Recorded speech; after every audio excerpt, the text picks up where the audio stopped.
When you think about road racing, immediately images of Watkins Glen spring to mind. It is in many ways the home of road racing in America. It has hosted some of the greatest races in the history of road racing, and that trend continues. Today, the World Challenge Championship returns to the Glen and the Long Course. What a launch by Andy Pilgrim. He is squeezed. Oh, he and Pompelli hit. Curran takes a look down the inside. 3 abreast into 12. Under braking at the end of the straightaway. Side by side with Boris said, did he carry the momentum? No, a little slide. Deep on the brakes. Once again down into 10A. They're still grinding on each other. This is World Challenge. This is how racing should be. This is Sports Car Wars.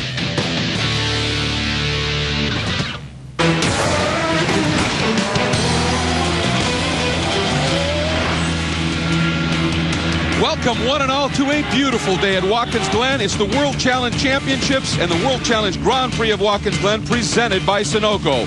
Round 6 of the championship. When you come through that tunnel, you have indeed, for many, entered hallowed ground. 3 different classes will run together today in an all-out sports car war. And one of the great things about the World Challenge Championships is the march to the grid, where the fans can join in, and of course, once you get there, the beautiful ladies. Tom Natchew has found a driver whose weekend is already strong. Eric Meyer's list of accomplishments as a professional racer keeps being filled off. You're taking off all the boxes. This one's pole position. Man, we are excited, Tom.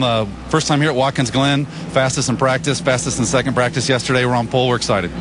You know, there's been some competition adjustments. Maybe some of the competition has come back to you. Maybe you're going closer to them. But with rewards, weight, and all that, it's about as clear as mud that it covers the ground. I think it's because you're more comfortable in the car. Well, thanks. There's about 5 of us right now that are the top 5 for the race today, where they're within about a half a second. Our Mazda feels really good. I feel really confident. I like this track. I'm anxious. I'm excited about this race. Eric Meyer ticks off another box. He needed that kind of run in qualifying. When we look at the points of the 3 classes, his is the largest deficit to overcome to the league. Kuno Whitmer in GT is the closest. Of the last 3 races, he scored more points than anybody else, but he had a big problem in practice, and earlier, Tom found him as well. With Kuno Whitmer and team owner Bob Woodhouse, this has developed into quite a story all of a sudden. Take us through what happened and then what you guys did about it. Well, yesterday, I mean, on the way to the track, we just had smiles on our faces. We were quite happy, and we had a good car yesterday in the test day and the day before that. So got into one of the practices, and we went through a couple of corners. Everything was fine, and then we're not quite sure yet what happened to the car as far as what went wrong, but I can just tell you that the impact was quite severe, that I'm suffering from a lot of pain today, and I'm on some good ibuprofen right now. It was still a substantial 30G hit and about 100 or 105 miles an hour. And as a team owner, it's tough when you lose a piece of equipment, and I know that you haven't finished assessing it yet, but something remarkable happened inside your own team the moment that Kuno had his big crash. Yeah, these guys, you can't predict these things, and it was a mechanical error that happened. It wasn't Kuno that did it. And here we are. It's 1 hour before qualifying, and who would guess that a season with no crashes in it, both of my fellas crash out. I mean, one right after the other. So we're sitting in here with a bunch of shrapnel for cars, and but one's better than the other. And the one that's better is the blue car, the number 99 of Courtney's. Courtney stepped up and he said, put him in my car. A remarkable story down here at Woodhouse Performance. Well, it certainly is, and so you're going to see this weekend, Whitmer will be running the Blue Viper, and for Jeff Courtney, Tony Gapel's team, Black Dog Racing, offered up their backup car, so he'll be in the number 99 silver Corvette. Now, Tom, let's take a look at the Racekeeper key corners around this track with Dino Crescentini, the defending race champion, on board. Greg, like any road racing circuit, it rewards 2 things, momentum and momentum, and you need a lot of momentum here. Watkins Glen will treat you properly if you do manage to gather some up. From here, the 90, this right-hand bend, you're flat out all the way to the end of the straightaway where you encounter this, the bus stop. So important to keep your speed up through here. Dino Crescentini does a brilliant job of getting through here without bleeding off too much speed. Now downhill into the boot. You can see where the NASCAR course goes off to the right here. We're just going to keep going straight and then go downhill into this left-hander. A critical corner. This is where Kuno Whitmer lost it, and unfortunately so did Jeff Courtney. Downhill all the way into this braking zone here. You're coming on to a very important straightaway, so you want to get on the throttle early, but not too early to scrub off the speed or to get that back end up. Now, hard onto the throttle and up through 3 gears all the way through the sole of the boot. When we get to this next right-hander, it's very important to get through there smoothly.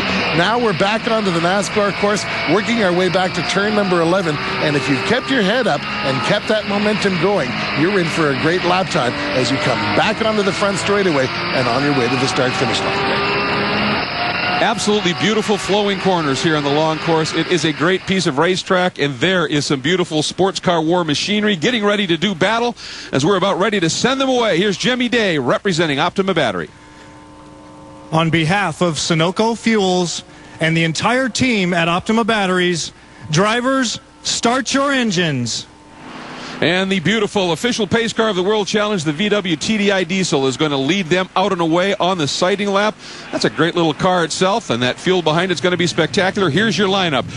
4th pole of the season for Randy Popes in the Volvo. Ron Fellows alongside. First time ever racing the long course. Hard to believe. Row 2, Pat Lindsay, his best qualifying effort of the season. And second in GT points, Kuno Whitmer in the Dodge. Then Jason Daskalos and James Sofronis, Dodge and Porsche, fill out row 3.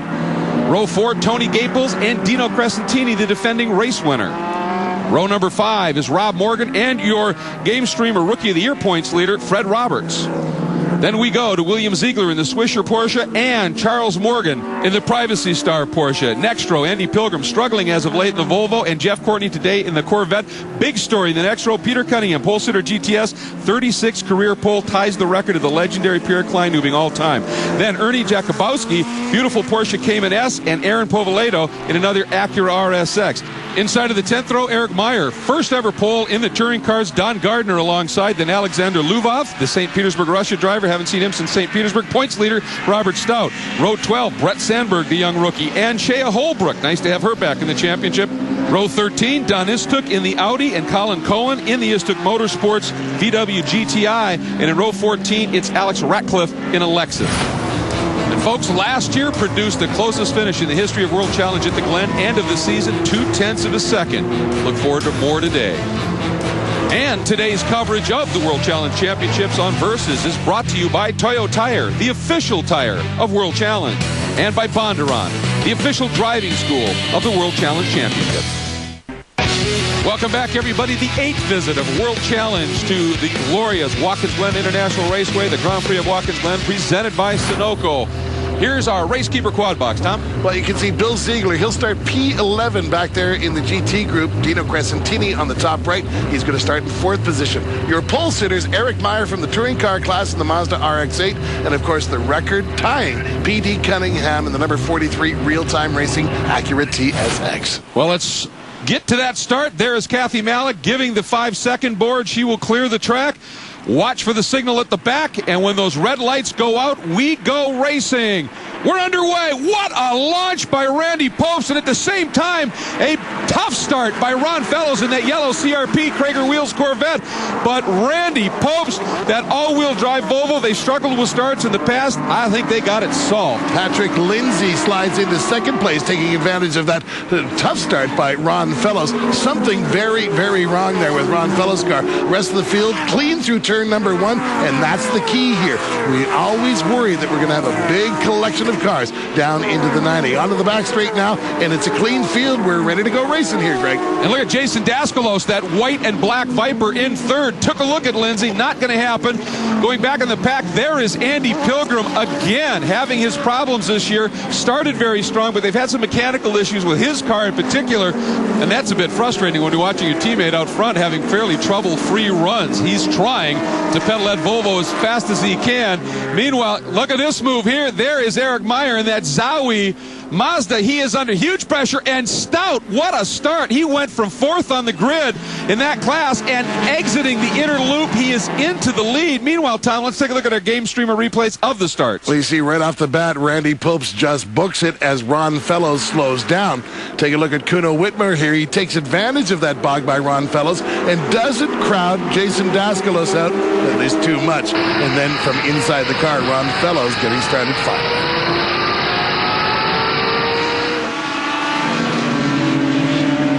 We have a glitch in our electronics with the traction control, and it just lights it up and clamps it off. So it's something we have been trying to fix, and it's something that we need to get to the bottom of. Basically the black art of electronics, but he's wasting little time on a charge. Fellows down underneath Kuno Whitmer, all over the back of Jason Daskalos as they get into the final turn. Lap 1 in the books onto the front straight, but you can see the margin up front for Randy Popes. But Fellows, just that fast, pulls to the inside. Boy, did he get a run onto that straight.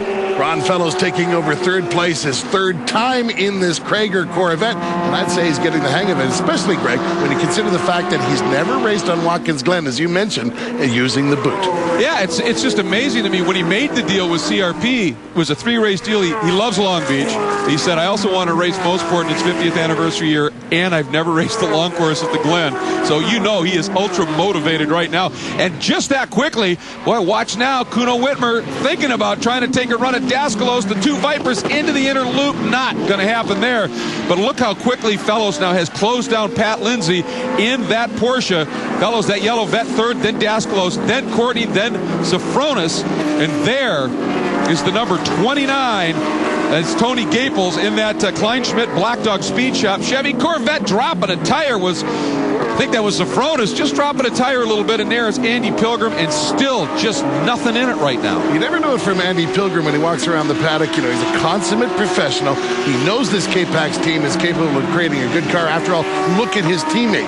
Andy Pilgrim will drive the wheels off that thing as long as it takes to keep going here in this race of Watkins Glen. One of the true gentlemen in the sport, too. He's just a pleasure to spend time with, and he is awfully talented. And right now, I would say awfully focused on that rear deck of the defending race winner, Dino Crescentini, in that Centric Parts Stop Tech Porsche as they fold down into the heel of the boot.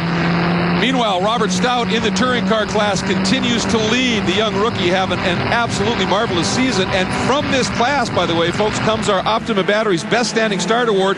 Here's the guy, Alex Ratcliffe, in the Brimtech Lexus IS 300. And Tom, let's go back and take a look at that standing start.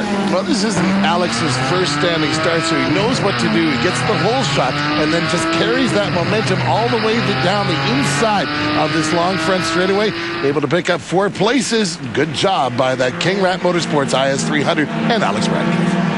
Good-looking car, too. Great pivot back in the championship right in front of Shea Holbrook, who's making her return as well. Meanwhile, take a look at this battle right now for 3rd in the touring car division. That's Don Gardner in the 2nd of those TC Science from DG Spec. And right behind him, Alexander Luvov making a return to the championship. Haven't seen him, as I said, since the first round in St. Petersburg. And he's from St. Petersburg, Russia. So that's a nice trip to be able to come here. And he is hounding Gardner right now. But up front, it continues to be young Robert Stout. This is his first season of professional racing, leading in the points in a very intensely close-fought championship. He is nothing but impressive. No, he's 18 years old, and everybody forgets that you think he's an 18-year-old rookie. This might be his 325th or 350th race start when you consider all of the karting he's done since he was 6 years of age. A young man, but very poised, very together, and he has become a student of touring car racing, much to the frustration of Eric Meyer. Meanwhile, let's move up into the GT order and watch this battle as Ron Fellows, even though he quickly caught young Pat Lindsay, he has not been able to find a way past right now. Fellows, though, again, a tremendous run out of the toe of the boot, and now up to the inside.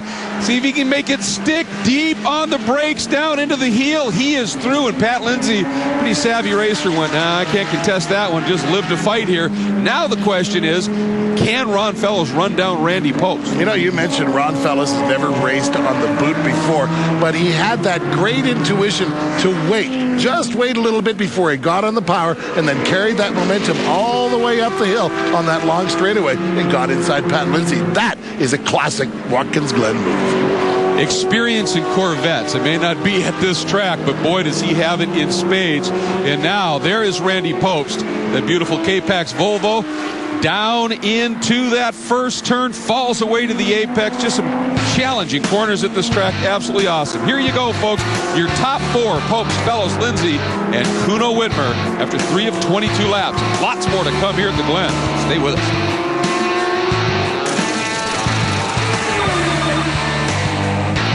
This isn't just racing. This is sports car wars. Today's coverage of the World Challenge Championships at Watkins Glen is brought to you by Optima Batteries, the official battery of World Challenge, and by RaceKeeper, the official video data system of the World Challenge Championships. Welcome back, everybody. The Grand Prix of Watkins Glen, presented by Sunoco. Fellows closing in on Pobst. But while we were in break, a huge development, Tom, in the touring car division. Pole sitter Eric Meyer, it all went wrong. Well, this is one of the things that happens at Watkins Glen. If you apex too early in turn number 9, you're going to run into a road at the exit, and he absolutely knew he had nowhere else to go and very nearly got collected by the rest of the field. A good bit of recovery by Eric Meyer, but you can see he didn't try to turn out of it. That would have just exacerbated the problem, and Greg, he almost high-sided that baby as that Armco Barrio spit him out there. Now, there's Brett Sandberg's point of view. As you can see, just a little left hand down, and he missed Meyer, but not by that much. A disappointing conclusion to Eric Meyer's pole-sitting start. Oh, unfortunate indeed. Meanwhile, this battle in the GT and overall class is definitely hotting up. Ron Fellows now within a couple of car lengths of Randy Pobst, down into the laces of the boot. I love the way that you can just refer to that whole thing anatomically in a way. And now down to the toe. And this is that great corner you've talked about, Tom. It is so much nuance to get through here and onto that chute well. The entry's downhill, the exit is uphill, and it goes off camber for a while. The key to that corner, Greg, is patience. You just have to wait a little bit before you squeeze on that throttle. And even though Ron Fellows doesn't have much experience here, he's got it in spades right on the bumper now of the number 6 K-Pax Racing Volvo. Tom, I think he may have been entertaining thoughts of maybe trying to get by Randy for the lead, but then they came up on that TC car of Colin Cohen, the Istic Motorsports VW, and that was enough to dissuade him at that point. And again, as you said, patience, tucks right back in, and now head into these last 2 corners here of this Watkins Glen track. That turns so fast. The speed you carry through there, just immense. Then the bank corner here just throws you literally onto this front straight. More traffic in front. Fellows looks to the inside again. And he's going to tuck right back in, heading down into this turn. Now he makes a move down to the inside. Randy turns in. Fellows says, no, but Randy gets sideways. Boy, you don't see Randy Pobst take bait very often on. He just suddenly, that car just skipped out on him. You know, Randy Pobst, so patient, so calm, but just at the limit of adhesion, let it get away on him a little bit, and he did a good job to save that, and as opposed to going off into a spin. No contact between the two, just use those Toyo tires 0.5% more than they were intended to be used. Boy, did you notice that Ron wasn't exactly on the apex either. I think they were both in there hot, and it was just Randy who bobbled a bit. Now, Tom, you can follow World Challenge Racing via lots of different social networking nets. Yeah, sure. You just go to world-challenge.com. Don't forget that hyphen for all of the latest news and views on World Challenge. And then you can go to world-challengetv.com to check out the cool in-car video, driver interviews, and watch this and all races of World Challenge online. And then you can become a member of our Facebook group. Search World Challenge GT, GTS, and Touring Car Series. You can interact with other World Challenge fans, post your favorite race pictures and video on the Facebook page. Greg? And Tom, speaking of favorite pictures, Petey Cunningham has one out the windshield right now, and it's leading. Nobody in front of him, but nobody behind him. You know, sometimes when you're racing, especially on a long track like this, you're in the scrum in a battle. Other times, it's solitude. And that's when, as a professional and as a driver, that's sometimes the toughest, because you've got to really fight to maintain that focus and keep that pace up. Yeah, you're looking at the consummate professional here in Peter Cunningham. He's just tied a record for the most poles with Pierre Kleinubing, and he's the winningest driver in SCCA Pro Racing history.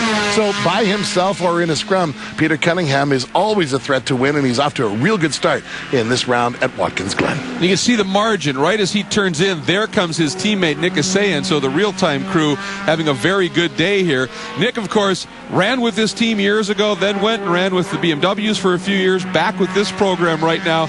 and I think he is enjoying driving these front-wheel drive Acura TSXs here on this great course.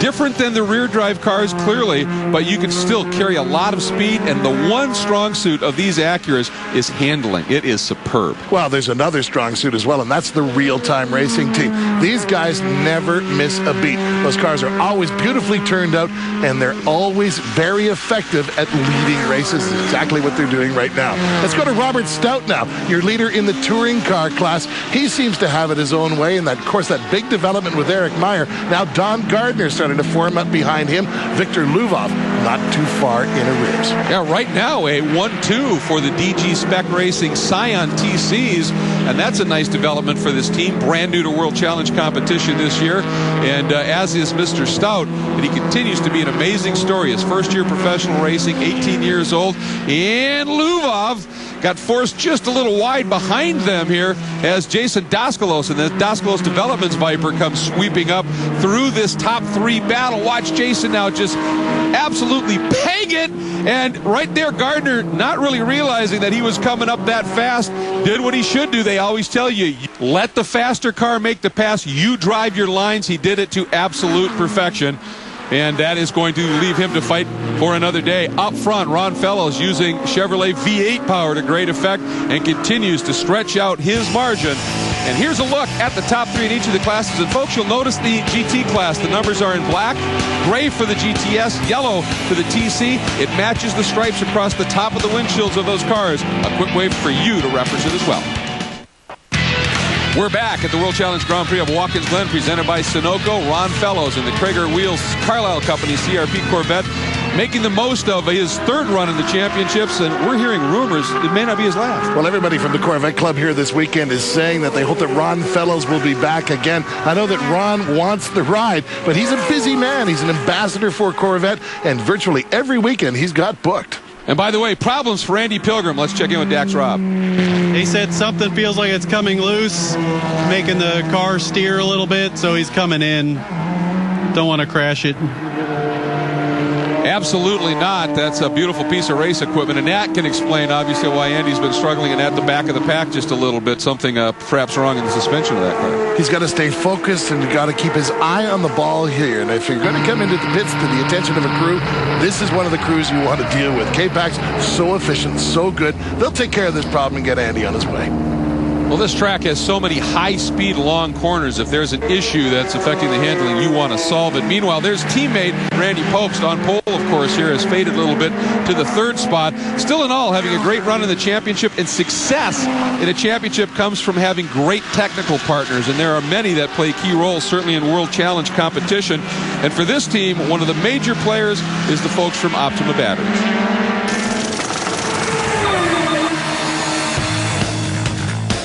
The great thing about the Optima battery is the absorbed glass mat and the spiral cell technology. There's actually no liquid inside the battery, which makes it the perfect application for these race cars. As you can see here, we have our Optima Corvette. We built this Corvette back in 2007. We've had the same Optima battery in it since day one, and we've got probably 6,000 or 7,000 miles on the racetrack in this car. This is our second full year sponsoring the World Challenge. We think that the World Challenge Series is a great opportunity to show that our batteries, again, the same ones that we're selling to our consumers and that are in their everyday cars, are going into actual race cars to be tested to the max on the racetrack in a real racing condition. And there is a look at Randy Popst as he's now working up through some of the GTS traffic. And by the way, the report is that Randy is suffering some brake bias issues, and it's a situation he can't solve in the car. That may have explained that moment when Fellows passed him when that car skated sideways. Too much bias at the rear, those brakes lock, and that could cause that exact kind of a moment. Speaking of Mr. Fellows, there he is. He's just gone around P.D. Cunningham, and that is your leader in the GTS category, Ron Fellows, enjoying his debut on the lone. Catching up to Eric Meyer. Eric Meyer, a nice recovery from that, what could have been a huge incident in turn number 9. He's back and running, trying to preserve some points. He's in this point chase with Robert Stout, and he's got to maximize every point he can get. There's a look at Kuno Whitmer, driving an unfamiliar machine donated to him, as you mentioned at the top of the show, by Jeff Courtney. That might be the most unselfish move I've seen in motor racing in a long time, Greg. Well, Courtney in the points, so I mean, that was a big deal, and Kuno said this is all thanks thanks to Jeff. He said the only other guy I think who would do that would be my brother. That's the high regard he holds Jeff Courtney in. And by the way, Tom, a little bit more information on how you can get involved in World Challenge. Well, it's a fantasy league, and you know how those work. You just kind of predict who's going to win the race.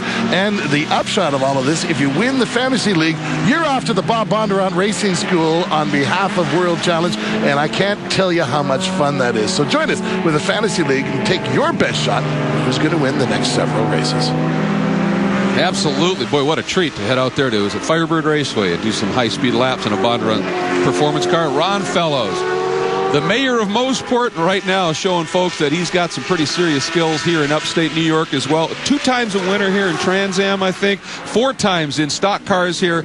And just a tremendous talent all around and loving this moment right now. And I would submit a guy who's not just loving a moment like this, but loving life right now is this guy. This is Robert Stout, the young 18-year-old, leading in the points in his first season of professional racing in a series as tough as the World Challenge Championships. And looking right now, if everything goes well, he might get his 3rd win of the season as well. And second in the class is his teammate and team owner, so potential 1-2 right now split by Bill Ziegler, last year's GT Rookie of the Year in the Swisher Racing Global Motorsports Group Porsche.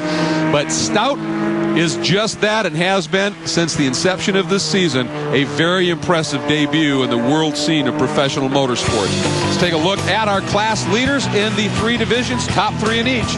And you can see Ron Fellows continues to lead overall, Cunningham in GTS, and there's Stout in touring cars. Today's coverage on Versus of the World Challenge Championships is brought to you by Invisible Glass, the official car care product of World Challenge, and by Sunoco, the official fuel of the World Challenge Championships.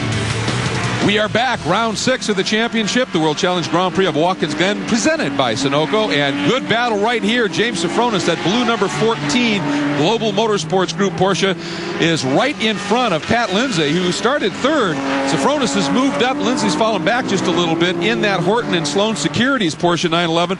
This is a very good scrap indeed, and you can see not far behind them is Tony Gaples, and they are coming up on lap traffic as well. Shea Holbrook, oh, and what a move. They literally just did the fan out, and you saw Lindsay go to the inside and Sofronis the outside, but still Sofronis able to stay put and hang on to that lead. Good job by Shea Holbrook there, holding her line. Anything could have happened. She might have even caught fire in the middle of that whole thing. It's good job by Shea Holbrook. Well, and that's key. We talked about hold your line. If she'd moved either way, that could have been a huge incident. So again, some very savvy racing by the cars in the touring car division as some of these faster machines come by. And Lindsay, great run up through the S's, tucked right up and underneath that rear wing of the Global Motorsports Group Porsche. Up front of everybody continues to be Ron Fellows in that Velocity yellow Corvette. That's a pretty familiar home for him, driving yellow Corvettes to be sure, and having a very strong run right now, down into that heel of the boot. And like Petey Cunningham, who we talked about earlier in GTS for a while now, he's been by himself, so it's all focus at this point. Well, you talked about focus with Peter Cunningham, and now the same type of thing for Ron Fellows as he's by himself. And as we look back, we go long way back before we see his next competitor. And of course, this, the battle for second place, as Kuno Whitmer in the new number 13 car, that formerly the number 99 Kenda Tires car, is in second place. But Randy Post tried to challenge there, and Randy started to gain momentum and make up that room in between them. That's one thing when you're a driver of Randy's abilities and you got a problem in the car like the braking. You can see how hard he is pushing Kuno right now. Eventually you figure a way to drive around that problem. You change your approach into a corner, and he's obviously found a little something. You know, one of the things in Randy's history is a lot of endurance racing where in a 24-hour race, the car you started in is nothing like the car you finish those 24 hours in. The ability to adapt is very important, Greg. And as that great battle continues, so does this one. James Sofronis in that blue 14 Global Motorsports Group. He's the owner of that team and company. They field 3 different cars. And one of the really strong aspects of multi-car programs in any series, certainly the World Challenge Championships, is being able to do data between the different cars. And that puts a tremendous onus on the crews. And this team has some exceptionally strong minds in that department.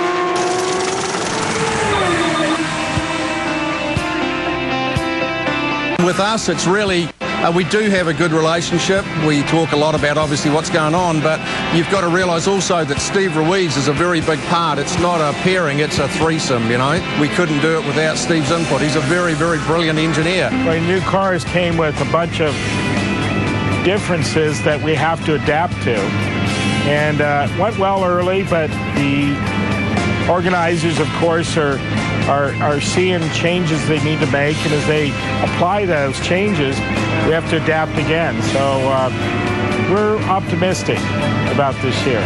We start out very strong and weakened a little bit in the last couple of races, but we're struggling here a little bit. But we'll get it back. We're going to be very fast during the race. Between the three of us, you know, we certainly try and get the job done. And sometimes it doesn't always work out, but if it was easy, everybody would do it. That's one of the reasons they are in this series, to not just learn and race, but to develop products for Global Motorsports Group and their aftermarket Porsche program. They actually call them World Challenge, WC Parts. And there you see Sofronis still leading Lindsay. And behind them is last year's winner. That is Dino Crescentini. Oh, and Lindsay way wide. You can see that car just skated a little bit and looked like he was just trying to carry Sofronis' pace into the turn. And as a result, now he's got Gaples and Crescentini coming up. Here's our Game Streamer replay. Well, you can see Patrick Lindsay has just used up all of the grip that he had available to him. A good move into the bus stop, but as he put his left hand down to try to get out of there, just used up the grip and slid wide. You know, it's amazing that Lindsay able to hang on to this. Did not even lose a position. Nice piece of driving to make that save. Here is our leaderboard, the top four. We've got 5 to go. Welcome back, everybody. The World Challenge Grand Prix of Watkins Glen presented by Sunoco, and we are closing in on the final few laps of the 6th round of the championship. You know what? You hear about people getting mugged at bus stops. It happens in racing, too. Watch this. This is a sequence of events that have unfolded today. It's one of the best grandstand seats in the house in the bus stop. Here earlier in lap number 4, Eric Meyer just gets tricked by Robert Stout. That was a beautiful move. That was hot. And then a little later on in the race, here's Patrick Lindsay thinking he can follow James Sofronis through, but runs out of grip and decides he's going to drive on the grass for a little while. What a catch by Patrick Lindsay, and keeps his momentum up. Tony Gaples thought he saw an opportunity. Now, speaking of Gaples, this is Dino Crescentini while we were on break. Drives down the inside. That's the classic pass in the bus stop. Get it done under braking, and Gaples gave him the room to do it. He saw him coming and knew there's nothing he could do about it, Greg. I'll tell you what, Dino Crescentini, stop tech brakes. It's a beautiful thing. And in the back, there was a pass unfolding for second in touring cars. There's Robert Stout. He continues to lead. But yes, Luvov able to sneak by underneath the teammate. Don Gardner pushed back to third and preventing that DG Spec team, at least for the time being, from a 1-2. Luvov, welcome back to World Challenge. Think about this accomplishment. Never been here before and very rarely raced in America at all. Comes to Watkins Glen, racing with the very best in touring car and making a name for himself. Victor Luvov from St. Petersburg, Russia, creating an international incident here at Watkins Glen. Rasputin. Boy, what a move. And Ron Fellows up front continuing to stretch that margin. Just putting a lap on the 67 of Shea Holbrook. That is the Auto House MD&F. I love that. Mom, Dad, and Friends is a sponsorship there. She's also racing, by the way, for Parent Project Muscular Dystrophy as a fundraiser. Wanted to get that in. She's got a whole lot of people here, and they're all sitting on the grandstands watching her have the race of her life here at Watkins Glen. And when you're racing with a guy named Fellows on the track, you're racing at a pretty august level. Not too bad at all. Ron Fellows through that inner loop, the bus stop as they call it, absolute perfection. And look at this, still hasn't changed. Even though Lindsay had that little bit of a bobble, he's right back on the backside of Sofronis. There's Crescentini, the defending race winner, Sofronis' teammate. Behind Lindsay, looking to the inside, Sofronis defending. As they head down into turn 1, boy, I'll tell you what, that was a clean defense. No blocking. You get that one move, and he just tightened up the entry, shallowed it up, if you will. Lindsay had to wait.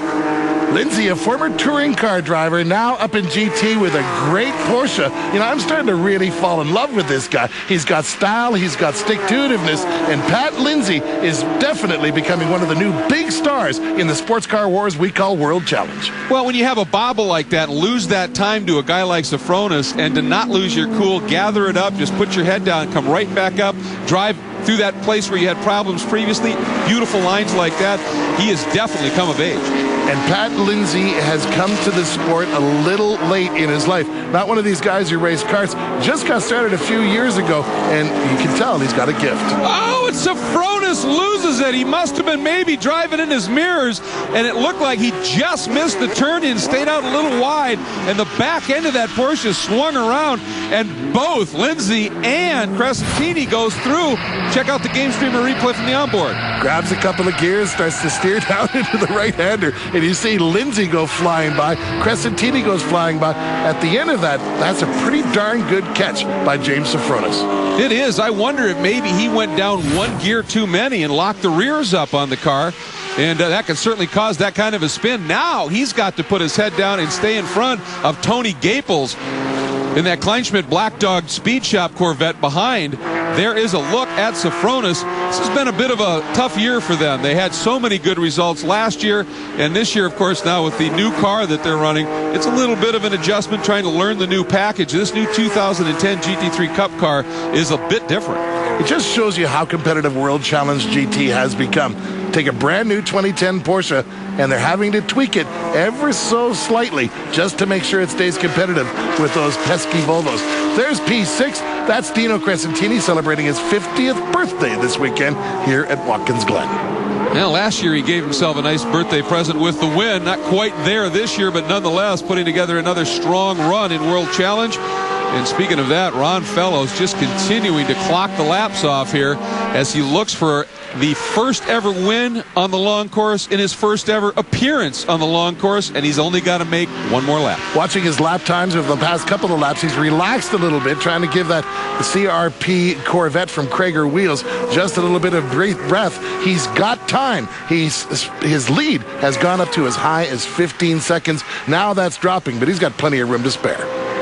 Beautiful section of track here. The exit of those uphill S's, this long blast down into the bus stop, which is a very quick chicane. You can see how deep you can go on the brakes. Oh, the sound of that vet on the down changes is something.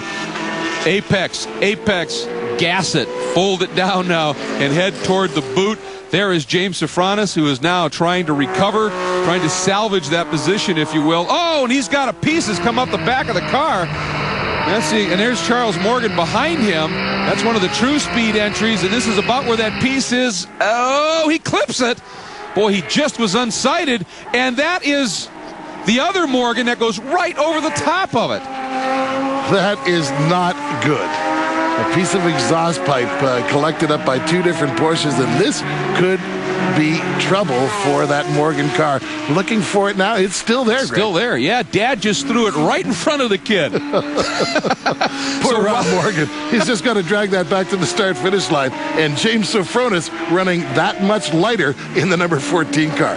But there's your leader. One more set of turns, and he's going to come back to the checkered flag, Greg. Fellows on the gas one more time. There's that climbing chute.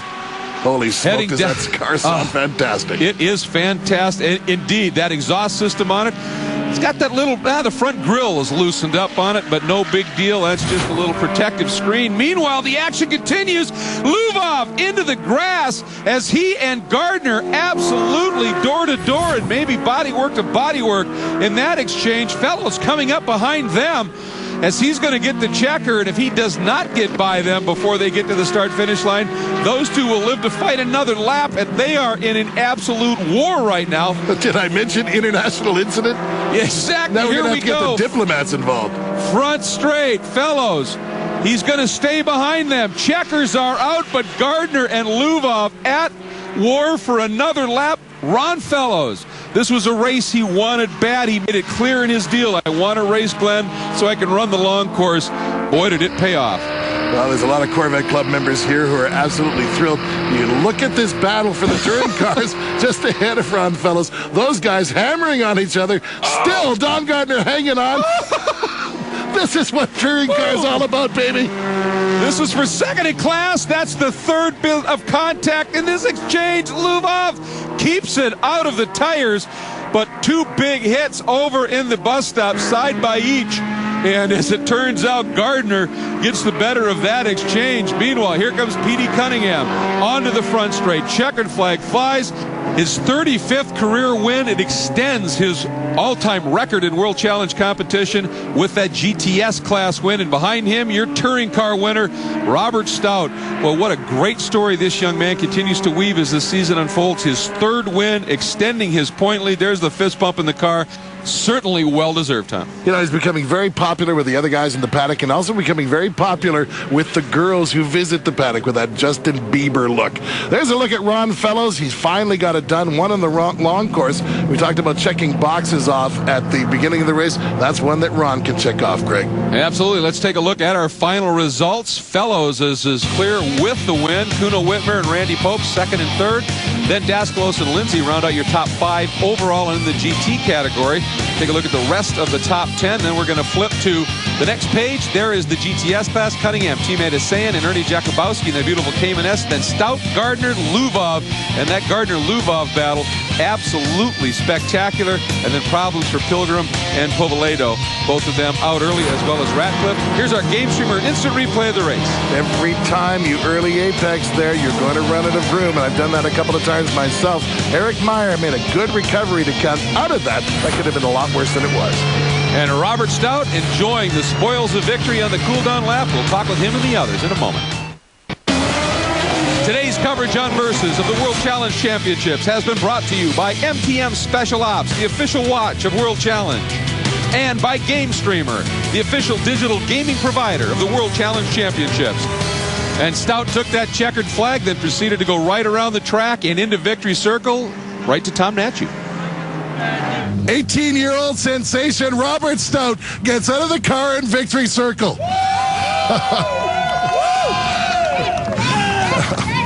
As we say in the big leagues of racing, that's how you do that. Yeah, it's an honor to win here at Watkins Glen. I can't thank everybody enough. All the guys from DG Spec really helped out. You know, we had a little bit of problems throughout the weekend, but slowly figured them out. Lucas Oil's got this car running fantastic, as well as E3 spark plugs. Rockstar kept me going throughout that whole race. I couldn't ask for anything better. That's amazing. And let's take a look at the driver points in the touring car category. And Stout stretches it out a little bit further over Eric Meyer. Brett Sandberg now in third. Now the manufacturer points, Scion, with that 1-2 finish, stretching it out a little bit over Volkswagen, then Mazda and Honda complete the top 4 after 6 rounds. Now the Sunoco Hard Charger, guess what? Another award. The young Mr. Stout, as he came from 22nd on the grid overall to 17th overall, and of course the win in the class. So congratulations to the Sunoco Hard Charger Award. Now there's the win in GT for Ron Fellows. Boy, talk about a special day for this special man, and he's with Tom as well. It's an awesome track here, and like you said, this is steeped in history, and it was cool to get a win here. You know, this guy over here, I'm sure would like to have a word with you, Ron Fellows. Good job, Ron. Well driven. I gave it all I had, and that was it, babe. Well, listen, that's it. We both have you both here. There was a moment down in turn number 1. The yellow car is inside. The blue car is on the outside. A little help involved there? No, I think I used up the rotors in qualifying because the car just wouldn't stop the whole race. We're going to need to do some more work on our brakes. I'll tell you what, it was a great moment, a great race here. The points now. Popes, though, continues to stretch it out over Whitmer, Crescentini, Daskalos, and Sofronis, your top 5. Then take a look at the manufacturer points. Volvo continues to lead by 8 over Dodge. Then Porsche, very close there in that battle for second. And there's another very prestigious award to win. It's the MTM Special Ops Watch.com move of the race, and it was the very move Tom asked Ron Fellows and Randy Popst about. Watch Randy's little bobble, and Ron, the perfect executioner, through. That was for the win. Speaking of wins, Petey Cunningham. He's with Tom. Here with GTS class winner Peter Cunningham. You know, probably the least interesting place would be it is leading GTS because all around you stuff was happening. Yeah, there was a lot of commotion out there as some of the lap traffic was coming past, or I was passing them. But right from the start, we had a clean run for the real-time Acura, so couldn't be happier for the day. And take a look at the points now in the GTS division after 6 rounds. Cunningham and the Saiyan out front. Macquarie, Pettiford, and Heinrichs in 3rd, 4th, and 5th. Unfortunately, none of them able to make it here this weekend. Then Acura, Mazda, Porsche. And you can see Acura with that real-time team is way out in front in that category. And in terms of manufacturers, World Challenge has a fan championship to get the fans involved. Hi, I'm Shay Holbrook, driver of the number 67 Para Project Muscular Dystrophy Dick-Eyed Honda. And we're here competing for the Manufacturer Fan Championship. And what are we here for, you guys? Honda! Fighting for the Game Streamer Rookie of the Year, Fred Roberts holds the lead in GT. It's Tyler McQuarrie, the edge in GTS, but Robert Stout's victory today keeps him on top of the Touring Car Rookie of the Year championship. Well, as you can see, the race and the big twists here at Watkins Glen had a lot of excitement. Our next show is going to be a busy one, all Canadian. Yeah, we call it the Hoser Weekend, the next show, as we go back and look at some highlights from the doubleheader at Mossport, and then the Streets of Toronto, which is always a fabulous race for these World Challenge cars. We always say it, this is Sports Car Wars. This is how racing should be. This is World Challenge. All right, folks, with that, we thank you so much for joining us here and look forward to seeing you next time. And make sure you do come and join us, eh?